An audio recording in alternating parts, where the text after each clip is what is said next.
IRANG ASIDA Manipur Legislative Assembly na Toupham Thokpa Thabak THOURAM SHING Touhoudabadagi Ngasigi Phivam Asi Youkhibani HAINA imagi MEIRA gi convener SUJATA na PHONGDORAKLI Imphal gi Major Khulda leiba Manipur Press Club ki thangjing holda pangthokpa paugi mifam amada wafam asi phongdokladuna mahakna hai IRANG ASIDA lan soknaba yawbasu nattaba pikliba angang amadi nupi yauna punna micham taru kuki khulai paiba singna tamthina hatok pikiba adu thamoi sokna nuaite Karisu khangzadaba nupi angangda khut tharaklabanina aikhoi tumina leisenfam thokte kuki khulai paiba singi mathakta lengakna military crackdown chathanaba warep lobiu hauzik wariba Phivam asida lamdam asigi MLA amasung minister yauna akanba kholau laubagi matam yaurei MLA sing asi magi AC adu khakimi nate lamdam asigi miyamgini Manipur kanba pamba MLA amasung minister sing punsinduna assembly mifam famduna Manipur kanbagidama tongan ba warep kya lobagi matam thille lairiba assembly asi mathok toba chumgani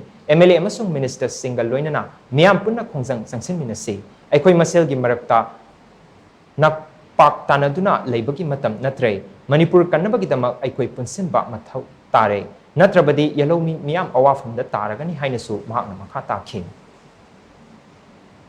People calling Magna Walda Kangabato, Pramana Lomina Gadamneba, Madukum Maloroktabadegi, pain the Praza, pain the Mama, pain the Mabumo Pamam, Maduki Todok to Touhibaneba, Maduki Todok to Ehatanusi, a perpalaga, local people to Bigano, Madun Hen Asoba, Sobanuana, Dabo in a Rakani, Adusar Pudi, Hokibana Hogre, pass this pass.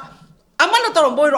boy, Leto Tognaga, who's high pose, steps a coil seminasi, a coy imagi Mirana Sukano Honajari, Adukangasi, Mediasigi, high but Tabi Puna Manasu, I MLA Sindo, Amutang Minister Sindo, Assembly Botang Pusan Minaseba.